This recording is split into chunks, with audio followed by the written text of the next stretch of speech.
Hey folks, Andy here, thanks for joining me. Right, this is a video about guitar setup and it was prompted by a couple of things. First was my mate Sam asked me to have a look at his Les Paul because it was feeling a bit under the weather. And secondly, I saw a video made by Rhett Shull a little while ago. Rhett had just been sent a big box full of guitar tools from the good folks at Music Nomad, and he went through this kit showing you how to use various things. Great video, it's got some good content in it, but it struck me that it might send a little bit of a wrong message to somebody who is actually considering doing some guitar work for the first time and might be a bit nervous about it. And the wrong message I think you might get from it is that you need a whole load of tools that can be very expensive before you even start doing anything on your guitar. So we're going to have a go at simplifying this process out and look at doing some guitar maintenance without any risk, any danger, and the minimal amount of stress. We'll take a look at the tools that you need to work on your guitars, what you really need to do various jobs, how to select the tools, how to not pay premium prices for them, and basics of how to use them.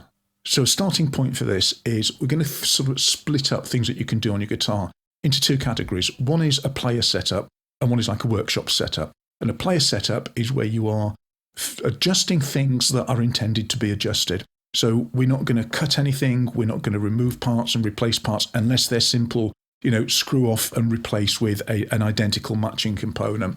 We're not going to desolder and resolder anything. We're not going to modify anything, upgrade anything, but we are going to do the little things that make a guitar play nicely and check a few other things as well. So we want a guitar that is in tune, that stays in tune, that's got a nice action to it, that doesn't buzz where all the electrics do what they're meant to do. So what do we need to check?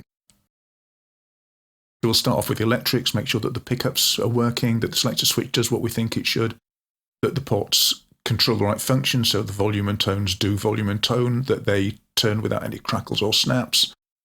We'll make sure that the output jack is making good contact with the lead, so we've got no crackles or pops there. And we'll have a look at some of the more mechanical aspects of the guitar. We'll start at the end of the neck, we'll make sure that the tuners work, that they get the strings up to pitch and hold them there. Take a look at the nut, make sure that's nice and stable, that we've got an action which is reasonable and buzz-free all the way along the neck. If we need to, we'll do a truss rod adjustment. We'll give the guitar an eyeball over, make sure that things like the strap buttons are secure. And we'll take a look at the bridge, make sure it's secure and that it intonates okay. And then take a look at some other classic styles. So we've got the strap with the bolt-on neck and the floating bridge, electrics mounted on a scratch plate. We've got the telly with its 3-saddle bridge, and we'll have a look at the Axis, which has got a looking Floyd Rose bridge and nut. We're just going to have an eyeball check on things like that, just to make sure that everything is in decent enough shape before we start adjusting the things that are intended to be adjusted. Now, if this sounds a little bit daunting, I will say this. As long as you make a note of where everything starts, and as long as you make a note of everything that you change and how much you change it, everything that we look at is going to be stuff that you can put back to the way it was. I'll say this here, and I'll say this a few more times in this little series of videos.